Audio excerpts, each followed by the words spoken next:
Vamos a estar enmarcados hoy en el contexto de este versículo, Efesios capítulo 1, versículo 11, y le hemos puesto como título de la clase: tu historia no está fuera del plan sabio de Dios.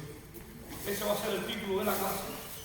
Tu historia no está fuera del plan sabio de Dios. Permita, Señor, que al terminar esta clase nosotros podamos reeditar en nuestras vidas como muchas veces nosotros pasamos por diferentes circunstancias en la vida, pero que es bueno siempre que caemos en esta verdad, que nuestra historia es parte de un plan, es parte de un designio, es parte de un propósito, y que Dios no está fuera de nuestro presente y de nuestra historia. Por eso quiero darle como título de la clase, repito: tu historia no está fuera del plan de quién, de Dios. Está muy relacionado con Romanos 8:28, que dice: a los que a Dios ama, todas las cosas le ayudan a los que conforme a su propósito son que llamados. Entonces, el primer punto que vamos a tener para entrar en el desarrollo de la clase va a ser: Dios es el autor soberano de la historia.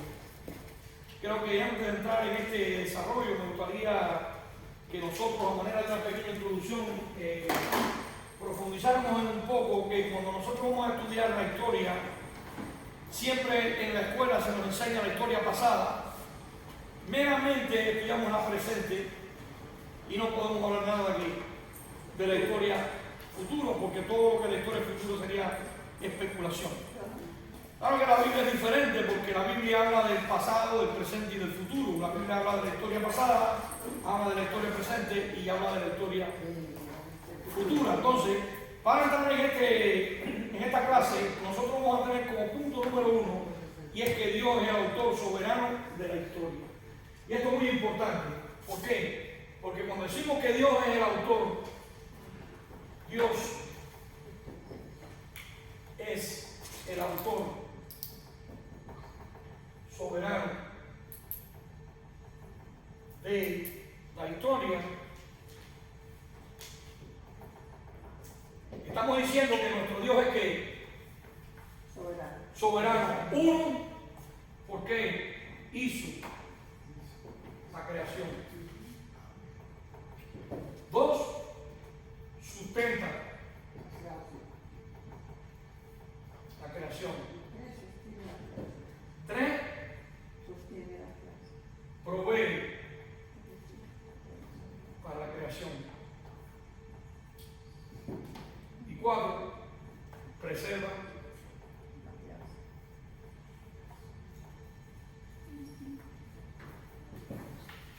Partiendo de estos cuatro postulados, tenemos que entender que cuando decimos que Dios es soberano, no puede haber nada fuera del control de Dios. Porque si una sola molécula, un solo átomo, cualquier cosa esté fuera del control de Dios, Dios dejaría de ser ¿qué cosa? Soberano. Y si deja de ser soberano, dejaría de ser ¿qué? Dios. Entonces, Dios está en control de todo. O sea, su voluntad decretada y su voluntad permisible. Lo vimos usar el sol para buenos y malos, para ricos y pobres, que para cualquier cultura, para cualquier nación. Pero lo importante es que tenemos un Dios que es soberano. Cuando estamos hablando de soberanía de Dios, estamos hablando de orden, estamos hablando de propósito, estamos hablando de sentido. Es muy importante que entendamos esta realidad, porque partiendo de esta realidad hay un principio escritural inalterable. Entonces redefinamos nuestra existencia. ¿Por qué lo digo de esta manera? Tu vida no es un accidente, sino es parte de un plan ¿qué cosa? Eterno de Dios. Nada en tu historia sorprende a Dios. Él te conoce íntimamente antes de nacer. Él te conoce por diseño. Vamos a ver qué dice el Salmo 139, versículo 13 al 16.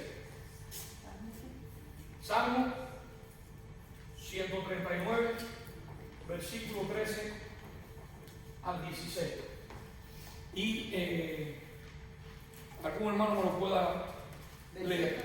El versículo 139 de Salmo 139, versículo del 13 al 16. 13. Porque tú formaste mis entrañas, tú me hiciste en el vientre de mi madre. Te alabaré porque formidables, maravillosas son tus obras. Estoy maravillado. lo sabe muy bien. No fue encubierto de ti mi cuerpo. Bien en oculto fui formado y entretejido en lo más profundo de la tierra.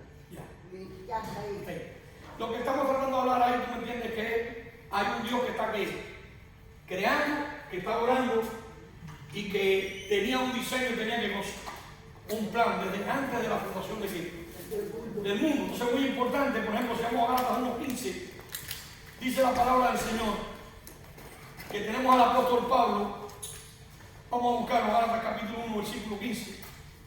Recuerden que Pablo va a perseguir a los cristianos y tiene el encuentro que con el Señor y cayó en el suelo, y Pablo, ¿por qué me persigue? Todas las cosas.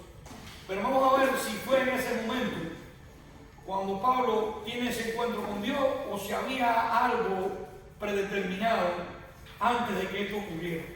¿Qué dice Gálatas 1:15? Gálatas 1:15.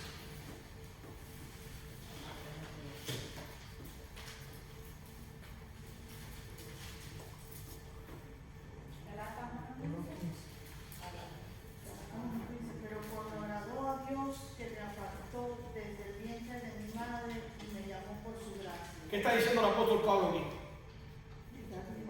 Que cuando le agradó a Dios, que lo apartó desde el vientre de su madre y lo llamó por dónde? Por su gracia. Por su gracia. Entonces no fue solamente cuando él tuvo el encuentro, cuando iba a perseguir a los cristianos, sino que había un plan, había en su soberanía, Dios tenía que cosa, un orden, tenía un llamado, había preparado a Pablo desde el vientre de él. Es como Juan el Bautista, todo, cuando usted va a la Biblia, ¿tú me entiendes? ¿Se da cuenta? ¿Tú me entiendes? No había algo escrito ya acerca de Pablo, se dice que fue para los gentiles, apartado para los gentiles desde... Exactamente, la misma idea. Son innumerables los ejemplos que hay en la Biblia referente a que nosotros no somos producto, tú me entiendes, de un accidente, sino somos producto de qué cosa? De un Dios soberano, sustentador, preservador, proveedor, que hace todas las cosas. Ese Albert decía, Dios no juega los dados. O sea, que hay un orden, si no la vida no tiene sentido. Si no hay un Dios moral que planifica, entonces, ¿cómo tú puedes pensar en lo que es bueno y en lo que es malo? ¿Cómo tú puedes pensar en el amor? ¿Cómo tú puedes pensar en la honestidad? ¿De dónde salen esas categorías? Tiene que haber un patrón moral. ¿Ven? Por ejemplo, nosotros cuando estudiamos, por ejemplo, la evolución, decimos que surgió, por ejemplo, una partícula de la materia. Y después hablamos que surgieron otras formas de materia. Pero cuando tú hablas de formas, tú tienes que hablar de contenido. Y cuando hablas de contenido y forma, tienes que hablar de qué cosa, de propósito. Tienes que ver de una mente qué cosa, creadora. Entonces, cuando vamos a la Biblia, según nos escogió en él antes de la fundación del mundo. ¿Para qué? Dice, para que fuésemos santos y sin mancha. No porque lo éramos, para que fuésemos. Entonces tenemos un Dios que hay qué cosa, que hizo la creación, que sustenta la creación, que preserva la creación y que provee para qué, para la creación. Entonces nada en tu historia sorprende a Dios. Él te conoce íntimamente. Aún dice los pelos de nuestra cabeza están qué cosa, contados. Entonces no vives en un universo gobernado por la suerte o el caos. La gente muchas veces decimos, no, si yo tuviera suerte y me ganara el número de la lotería, muchas cosas, tú ves todo ese tipo de fraseología, ¿no? Pero el ser humano tiende mucho a pensar en la suerte. Pero Proverbios 16:33 dice, la suerte se echa en el regazo y de Jehová es la decisión. Entonces no hay suerte, lo que hay es soberanía de Dios. ¿Se dan cuenta? Muy importante que entendamos esto, porque muchas veces las cosas que nosotros aprendemos y que hemos aprendido de nuestros abuelos, de la cultura, de la subcultura, no tienen que ver nada con la Biblia, pero que para nosotros han primado más las tradiciones que la Escritura. Y es importante que entendamos eso. Lo que hoy parece confuso, Dios lo está entretejiendo con intención, ¿qué cosa? Divina. Es como, por ejemplo, cuando usted ve una pintura, por adelante usted la ve hermosa, pero cuando usted ve los hilos por atrás, entretejidos, tú dices, pero ¿cómo es esto? ¿Y cómo esto puede dar lugar? La idea que yo quiero con este punto que nosotros entendamos es que muchas veces pasan cosas en la vida que uno dice, dice, wow, no entendí en este momento estaba perdido, en este momento estaba confuso, pero Dios tenía que cosa. Un plan. La voluntad decretada de Dios siempre se va a cumplir. Aunque la experimentar, a veces tengamos que pasar por pruebas. Recuerden lo que le pasó a Jonás. La voluntad decretada que él fuera a predicar a dónde? A Nínive. ¿No es así? Pero la experimental de Jonás, ¿cuándo se fue? Para Tarsis. Pero al final, ¿dónde se vieron? En Nínive. ¿Ves? Porque nunca el hombre no puede destruir el plan soberano de Dios. Porque Dios deja de ser ¿qué cosa? Soberano. El hombre no puede manipular a Dios. Eso es importante que nosotros entendamos. Dios dirige tu historia con sabiduría perfecta. Ese es un postulado. Dios no se equivoca, hermano. Si usted se pone a analizar, por ejemplo, que usted vive en un sistema planetario con, digamos, por 9 planetas, y vive en el tercer planeta del sistema solar, que es la Tierra tiene un inclinado 23 grados que motivado son las estaciones del año, que nos rodea la capa atmosférica que nos protege de los rayos ultravioleta del Sol, que fuerza una fuerza gravitacional de 9,8 uso de kilogramos que atroma al centro de la Tierra, que es la fuerza que da. Bueno, usted podría hablar de 1000 cosas que pasan. ¿Cómo surgió esto? ¿De una partícula de la materia? Porque las formas tienen contenido. ¿Y cómo el contenido de la forma? Si no hay un propósito, si no hay un plan soberano, la vida no tiene sentido. Este cuerpo está en reposo con respecto a mí. Pero dentro de su estructura atómica, las partículas atómicas que componen están en constante movimiento. Entonces, ¿quién fue el que le dio el impulso inicial a esas partículas? Porque toda acción tiene una reacción. Y si la reacción es eterna, tiene que haber una acción que cosa eterna. Detrás de cada diseño tiene que haber un diseñador. Punto. Si usted va al río y usted ve un reloj y usted se encuentra un reloj, te dice, esto es un diseño, pero alguien qué cosa lo creó y se le metió pecando, pero tuvo un qué cosa, un creador. Entonces este mundo tiene que tener obligatoriamente un creador, con el tiempo, la energía, el espacio, la materia, todo tiene que cosa, un propósito. ¿Ve por qué las matas expulsan el oxígeno y absorben el dióxido de carbono? Y al revés, ¿por qué por la noche viceversa? ¿Y por qué el mango y la guayaba si todos tienen el mismo proceso de fotosíntesis? Bueno, todas las cosas en su sitio.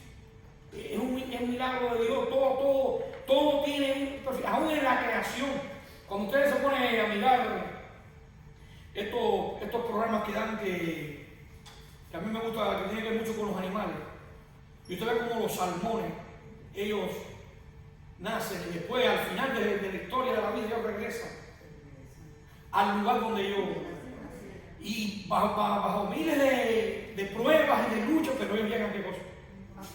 Y estaba viendo ahí que hay un momento en el año donde todas las anguilas del mundo se reúnen en un lugar aquí en el Triángulo de la Bermuda.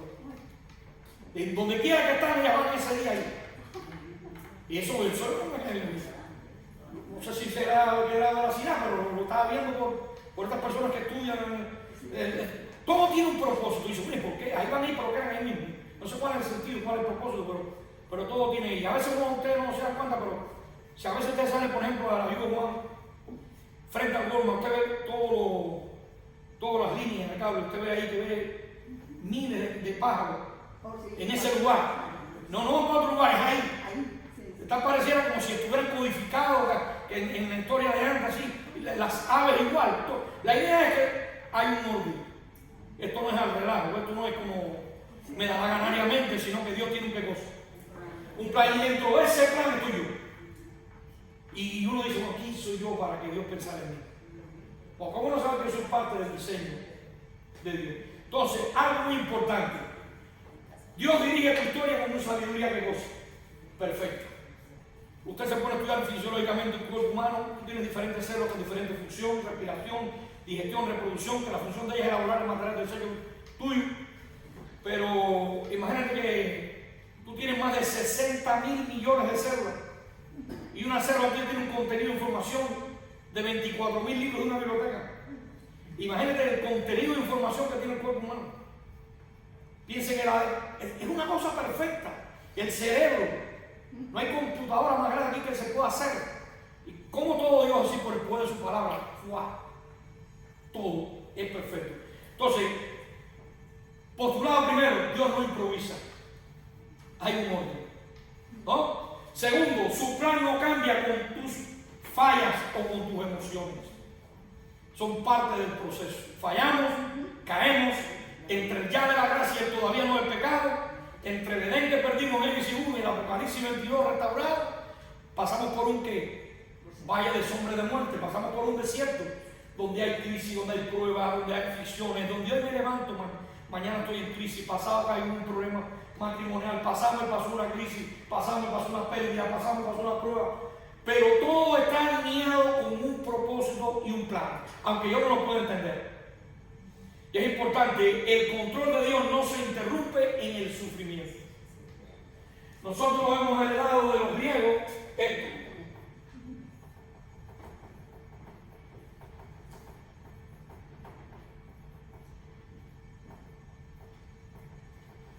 Estos son los dioses en el cielo y aquí abajo está el mundo. Y hay una interacción de los dioses hacia el mundo y del mundo hacia los dioses. ¿Cómo hacían sacrificio para que los dioses, qué cosa?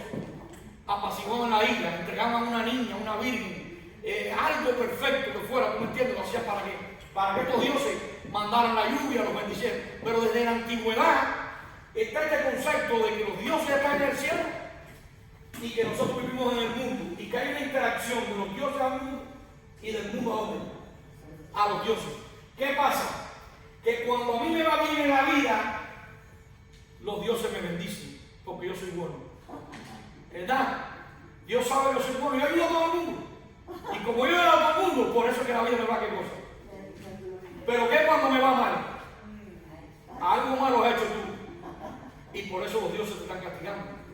Pero ¿cómo aplicamos esto a Job?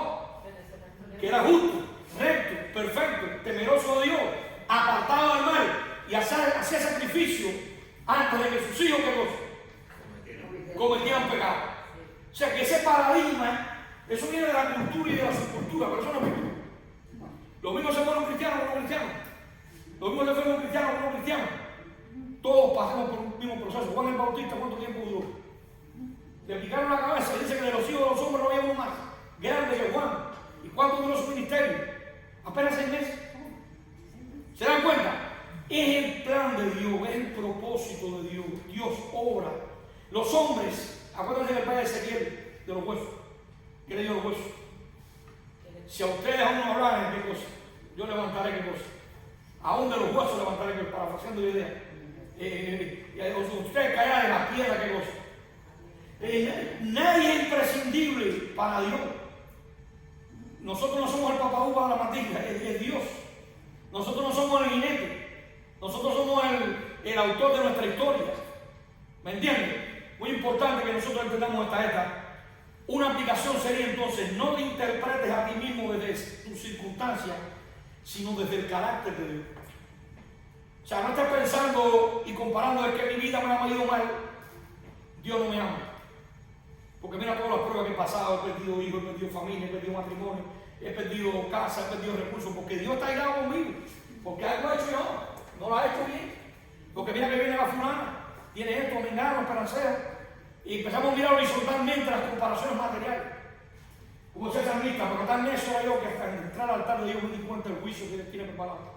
Cuando veas que los impíos florezcan como la hierba, dice, ¿y qué es todo lo que hacen iniquidad? Dice, para ser destruidos eternamente. Aunque aparentemente usted quiere que una persona le va normal muy bien aquí en la vida, esto es pasajero, esto es transitorio. Esto es un segundo de la vida. Lo importante es la eternidad. Yo estoy aquí porque soy parte de un propósito de Dios. Y porque soy parte de un propósito de Dios, yo tengo que vivir para la gloria y honra de Dios. Esto es importante que lo entendamos, hermano, porque muchas veces nosotros nos enojamos con Dios cuando no nos va como nosotros pensamos. Cuando nosotros queremos que la vida nos vaya de una manera y no se nos va, nosotros no entendemos que a los que a Dios aman a Dios van a bien. Nosotros nos ponemos bravos con Dios. Porque yo quería esto y Dios no lo permitió, porque no era el tiempo, no era el momento o no era la voluntad de Dios. Pero el no lo aceptamos. Lo que queremos, ¿qué cosa es? El sí. Y muchas veces nos damos cuenta que tomamos decisiones que llevan implícito consecuencias. Las consecuencias están implícitas en las decisiones que tomamos. ¿Se dan cuenta? O sea, tú no puedes elegir las consecuencias en la vida. Las consecuencias en la vida van implícitas en las decisiones que nosotros tomamos. Entonces, no te interpretes a ti mismo desde tus circunstancias, sino desde el carácter de Dios. Hermano, Dios tiene un propósito. A veces uno tiene un plan, a veces uno tiene, nuestros planes son qué cosa, pasajeros. Sí, nosotros soñamos, quiero hacer una dieta en enero, y en febrero ya terminé. Sí. Quiero ir a la universidad, el segundo año terminé la carrera y me fui. No terminé. Entonces nuestros planes muchas veces no son realistas, no son reales, no se cumplen.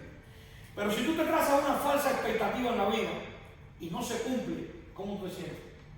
¡Wow! Nosotros soñamos, nos gusta soñar.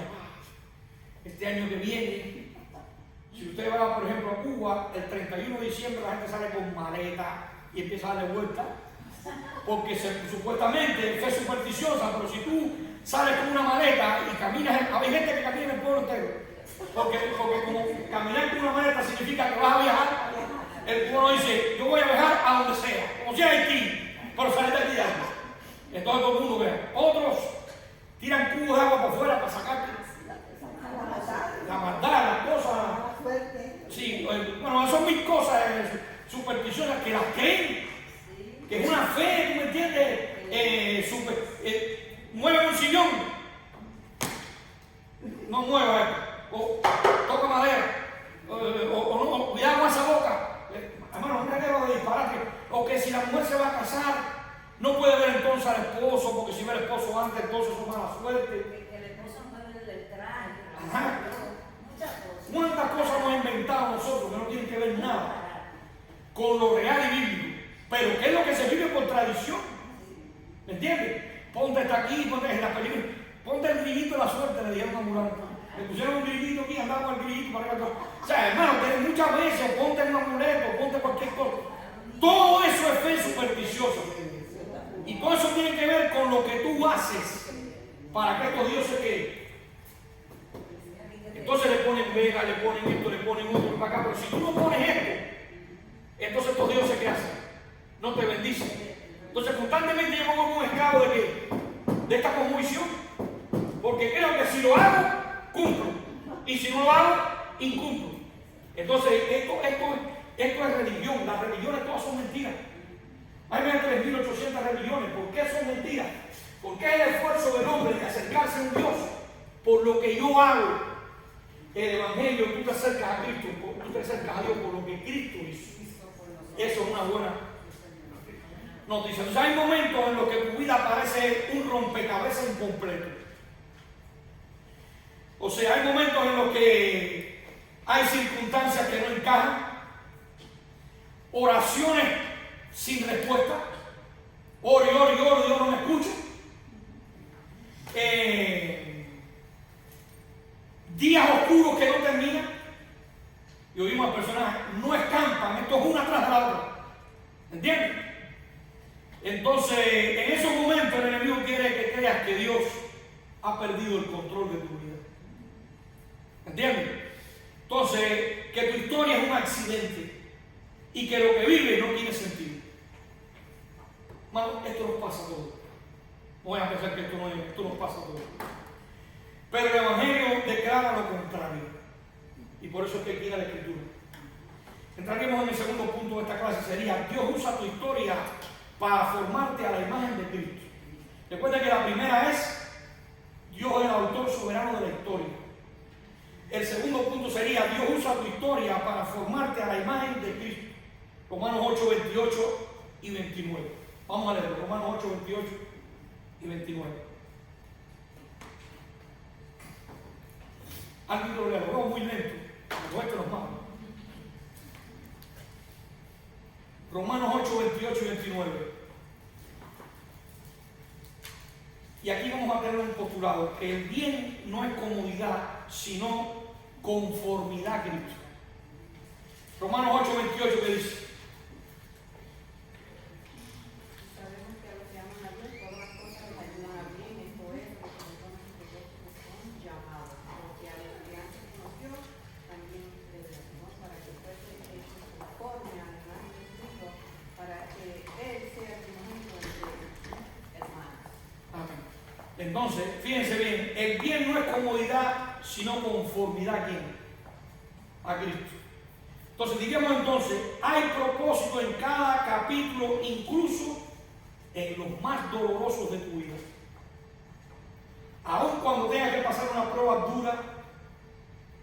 caes en una depresión, que caes en una crisis, que caes en cama, que cree que parece que el mundo es una hecatombe, que no sabes cómo vas a salir de ahí. En algún momento de la vida has pasado por eso, si no has pasado, en algún momento te va a pasar. Pero es importante, eso me entiende, que nosotros entendamos esta realidad. Muy importante que nosotros entendamos esto, que hay propósito en cada capítulo de nuestra vida, incluso en los más dolorosos. Número 1, la presión revela dónde está tu esperanza.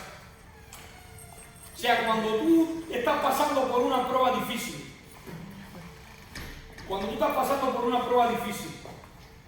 es importante que entendamos algo. La presión revela dónde está tu esperanza. La pregunta sería ahí, ¿dónde buscamos ayuda? ¿Dónde buscamos consuelo cuando viene la crisis? Cuando viene la prueba, cuando viene el problema, cuando la olla está por explotar, que la presión está ahí, que no aguanto más, ¿dónde yo busco ayuda? ¿Dónde yo busco consuelo? ¿Dónde yo busco dirección? ¿En el sistema?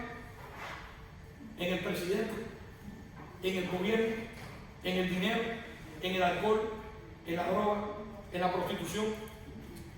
¿Dónde yo busco consuelo? Porque cuando la vida está, ahí es donde verdaderamente sabe cuál es el ídolo que yo adoro. Porque el ser humano en el corazón tiene muchos ídolos. Adoramos muchas cosas. Ídolos no solamente un muñeco. Ídolos todo lo que se hace más importante que Dios en tu vida. ¿Entiendes? Entonces es muy importante. El sufrimiento es el taller donde Dios forma tu corazón. A veces tenemos que pasar por pruebas tan difíciles porque hemos vivido en la vida horizontalmente pensando que somos el papaupa de la matica y creemos que nosotros somos, que la vida gira alrededor nuestro, y hemos vivido en una intolerancia, una intransigencia, en un orgullo, una autonomía, en creer que yo soy el que controlo mi mundo, el que gobierno mi historia, el que valgo más que todas las personas, el que mi familia es por encima de todas las demás. Entonces el sufrimiento es el taller donde Dios forma tu corazón. A veces tiene que venir una tormenta de corrección para que te convierta para que se convierta en una tormenta de perfección. Porque en este momento aquí tú defines, o pones tu mirada en lo vertical o sigues poniendo tu mirada ¿dónde? En lo artificial y horizontal de la vida. Como muchas veces estamos tan enmarcados en lo horizontal de la vida, tiene que venir a veces una prueba para arrancar el ídolo que está, ¿qué cosa?, en mi corazón. Y un ídolo puede ser un hijo, un ídolo puede ser una esposa, un ídolo puede ser el trabajo, un ídolo puede ser un carro, un ídolo puede ser una casa. Un carro que no se puede montar en el carro porque el carro, aquí no se come, aquí. Y entonces eso es paño y todo. Y tú entras al carro y parece que te cuidas más del carro que la mujer. Es la verdad, ¿me entiendes? Entonces se convierte en una idolatría. Es como el baño. El baño está tan limpio y tan pulcro que a ti te da pena entrar a bañarte. Y el baño fue creado para qué? Los muebles son iguales, los muebles tan lindos, tan pulcros. No, por eso para que la gente vea lo bien que me ha ido a mí. Pero nadie se puede sentar ahí, para eso la salida. Entonces muchas veces nos reímos, pero es la historia, ¿no me entiendes? Que nosotros enfrentamos. Entonces, Dios no desperdicia ninguna de tus lágrimas. ¿Cuántas personas en la Biblia vivieron circunstancias semejantes? José, de Génesis 37 al 50, le quitaron la túnica, pero no pudieron quitarle el propósito. Y quizás te quieran quitar la túnica, pero el propósito nunca lo van a quitar. Porque Dios tiene un plan. Y Dios tiene un plan con tu vida. Podrán querer robarte la túnica, podrán meter obstáculos, podrán meterte pruebas, críticas, lo que sea, pero nada va a romper el llamado de Dios. Y eso es importante que nosotros lo entendamos, hermanos, definir esto. José, miren la vida de José. De ser un hijo consentido, a ser vendido por su propio hermano, a ser esclavo en casa de Potifar, a ir a una prisión. y luego a ser faraón de Egipto, faraón o gobernador de Egipto, y luego ser parte del plan y el propósito que Dios tenía para sacar ¿qué cosa? Una nación. ¿Ven? Pero cuando usted se pone a ver la vida de José fue dura.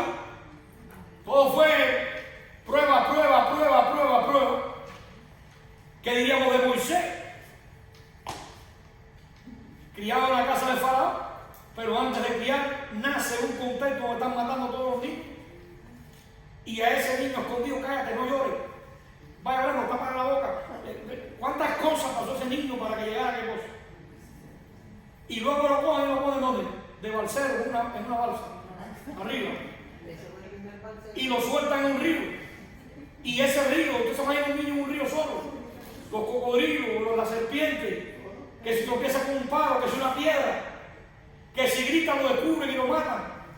Toda la vida de Moisés fue un teatro. Fue una teatralidad, fue una cosa difícil. Entonces desde el niño ya con dos madres, una postiza y una original. La postiza que le daba todo en el palacio, la comida, la ropa, las clases, la vestimenta, todo, y la original no le podía dar nada, solamente le daba cariño, comprensión. ¿Ven? Pero usted puede pensar después que ya está grande, que ya puede ser el gobernador, por una decisión tiene que ir ¿dónde? 40 años al desierto. Y a los 80 años es que Dios lo llama al ministerio. ¡Wow! O sea, son cosas que Dios obra de manera, ¿para qué? Para que al final la gloria sea de Dios. ¿Por qué David? ¿Por qué no fue Saúl? Si Saúl era el más grande y el más rey. ¿Por qué David? ¿Por qué el niño no nació en Roma? O en el Imperio Egipcio, o en Babilonia. ¿Por qué en Belén, la aldea más insignificante? ¿Y por qué en un establo? ¿Se acuerdan? Todo siempre es exaltando la gloria de Dios y no la del hombre. Y eso es importante. Pudiéramos hablar de Job, de David, de Elías, de Jeremías, de Daniel, de los tres amigos de Daniel, lanzados en el horno de fuego, de Juan el Bautista, de los apóstoles, de Jesús como siervo sufriente, como dice Isaías 53, de los héroes de la sede de Hebreos 11 que dice, y el mundo no era digno de ellos, y aún así no alcanzaba lo que en vida, lo que Dios había prometido, y el mundo no era digno de esas personas. O sea que cuando todo parece que nos va bien, nos sentimos ¿qué cosa? Bien, alegre, gozoso. Pero ¿cómo yo entender que Dios es un Dios soberano y que mi historia no está fuera del plan de Dios? Si a mí parece, tú me entiendes, que Dios se olvidó de mí. Me he botado del trabajo, tengo una casa de foreclosure, no tengo dinero, estoy divorciado. Pero bueno, uno dice, Señor, pero suave porque ¿me entiendes? Es demasiado. ¿Me entiendes? ¿Cómo ver a Dios en medio del proceso? Eso es importante que nosotros entendamos. Tu historia es un instrumento de transformación. Dios poda lo que estorba en tu crecimiento y te enseña dependencia, humildad y fe. Entonces, a través de la prueba te da ojos para valorar lo eterno. Cuando usted llega a un velorio y usted se para ahí y está el muerto en la cara y usted lo mira y usted mira alrededor y usted ve los que le duele, ¿verdad? Llorando, y nosotros hablando de novela, de pelota, de negocio, riéndose, enamorando, y en el mismo velorio, ¿me entiendes? Y tú dices, aquí termina todo. Si todo termina aquí, ¿qué sentido tiene la vida?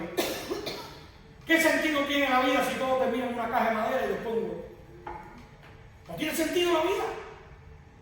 ¿Quién soy? ¿Por qué vivo? ¿A dónde voy? ¿Cuál es el propósito de la vida? Si todo termina en un hueco y en una caja. Wow. Entonces, apliquemos este principio. Dios está más comprometido con tu santificación que con tu comodidad. A Dios no le interesa tanto nuestra comodidad como nuestra santificación, porque estamos llamados a que vivamos a la estatura de la plenitud de Cristo. A que entendamos que no se trata de tu reino, se trata del reino de Dios. Que entendamos que muchas veces nosotros estamos tan enfocados en cómo me va a mí y lo que me gusta a mí, que si no me gusta a mí, pues yo vivo en una crítica constantemente. Y esto lo traemos a la iglesia, hermano. No me gustó el culto, el pastor no me gusta, los hermanos no me gustan, la directiva no me gusta. ¿Por qué? Porque empiezo a vivir ¿qué cosa? En mi comodidad. No pienso en el reino de Dios, pienso en mi reino. Pienso que yo soy el teatro de la historia, el protagonista de la historia. Y aquí el protagonista de la historia es Cristo, hermano. No se trata de esto. No porque tú seas pastor vas a estar más cerca de Dios que tú. Esto no corre aquí. Cualquiera tiene diferentes dones, diferentes llamados. Pero eso no tiene que ver nada, tú no entiendes, con el lugar de Dios. Vamos al cielo por la justicia de Cristo. Y vamos a vestir las túnicas blancas de la justicia perfecta de Cristo para ir al cielo. Y eso es muy importante. Dios está más comprometido con tu santificación que con tu comodidad. Buscaremos el tercer punto de esta clase. Sería, Cristo es el ancla que da estabilidad en medio de la tormenta. O sea, recuérdense que dice, cuando pases por las aguas, no te ahogará. Y cuando, como dice Isaías, ¿ves? Dice, ahí no dice que no va a haber fuego y no va a haber agua, sino que estará en medio de qué cosa? De la prueba. Recuérdense cuando el que edificó la casa sobre la arena y el que edificó sobre qué? Sobre la roca. Las dos tenían el mismo contexto, la prueba, la tormenta. Las dos tenían el mismo contexto de la prueba. Lo que uno había edificado sobre qué? Sobre un fundamento sólido y la otra sobre qué. Pero el contexto está hablando de pruebas. Vendrán pruebas en la vida. Si estamos edificados en el fundamento que es Cristo, estaremos ¿qué cosa? Fortalecidos. ¿Por qué? Porque no sería este paradigma de que soy bueno, Dios me bendice. ¿Ven? Soy malo, Dios me castiga. Eso viene del neopaganismo de quién? De los griegos. Entonces, Cristo es el ancla. Hebreos 6:19 dice que somos llamados a una esperanza como un ancla de alma firme y segura. ¿Qué dice Hebreos 6:19?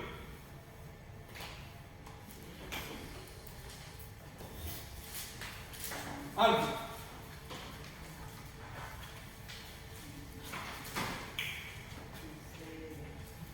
La cual tenemos como segura y firme ancla del alma y que penetra hasta dentro del velo. La cual tenemos como que segura, firme, como un ancla que penetra. Entonces, muy importante, tu seguridad no depende de tus circunstancias. Esto es un principio clave. Tu seguridad no depende de las circunstancias.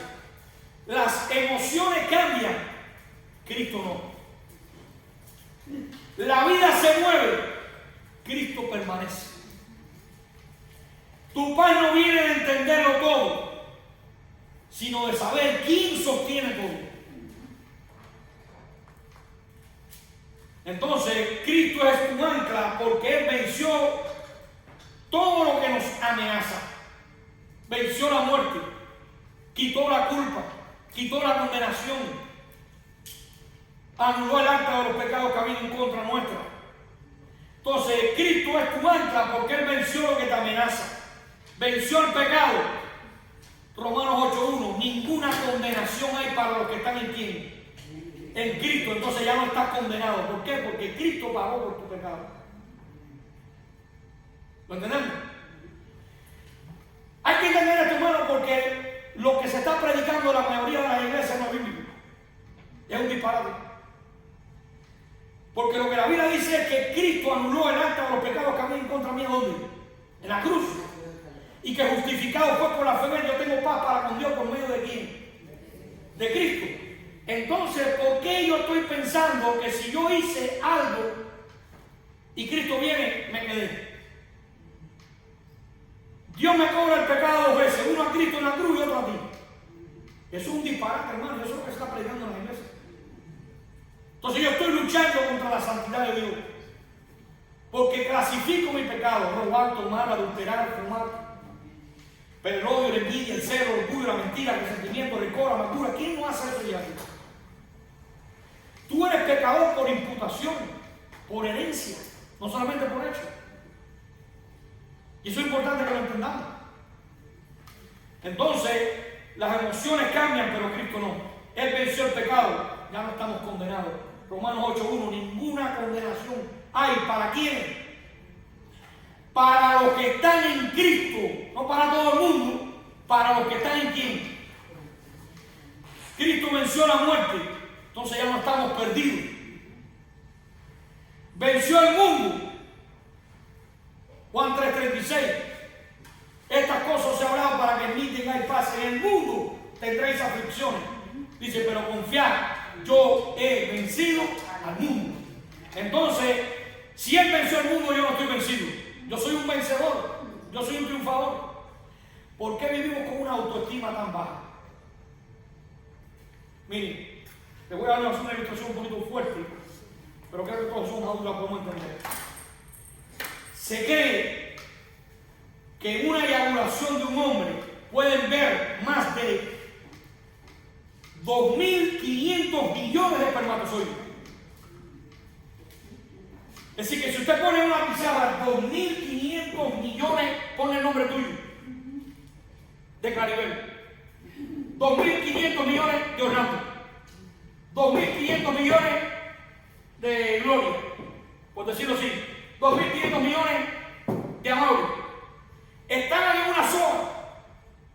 Había un juez que dijo en sus marcas, listo, fuera. Y de los 1.500 millones de Claribel, la única que fecundó el euro fuiste tú. Entonces tú eres un vencedor, tú no eres un derrotado. Hubo cuantas que no triunfaron. Entonces yo soy un triunfador. Pero no solo por lo que yo, sino que soy triunfador por medio de aquel que nos ama.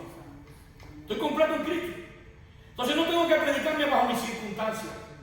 Si yo estoy pasando pruebas, si estoy pasando crisis, estoy pasando por pruebas, es bueno reeditar nuestra vida y decir, ¿en qué medida Dios está hablando en mi vida? ¿Qué está pasando en mi vida? ¿Dónde está mi vida enfocada? ¿En lo vertical o en lo horizontal? Es importante que entendamos esta realidad, porque muchas veces estamos tan enfocados más en este mundo que en el reino de Dios. Y la Biblia dice, somos extranjeros peregrinos, nuestra ciudadanía está en los cielos y todo lo podemos en Cristo que nos fortalece. Entonces, mis queridos hermanos, muy importante que entendamos esto. La esperanza cristiana no es un sentimiento, es una persona que no cambia. Entonces, vamos a hacer como punto número 4. Tu historia está siendo redimida para la gloria eterna de Dios. Quizás tú estés pasando por capítulos oscuros en tu historia, pero ese no es el fin de la historia. Ese no es el fin de tu historia. ¿No es así? Entonces, 2 Corintios 4:17, que dice: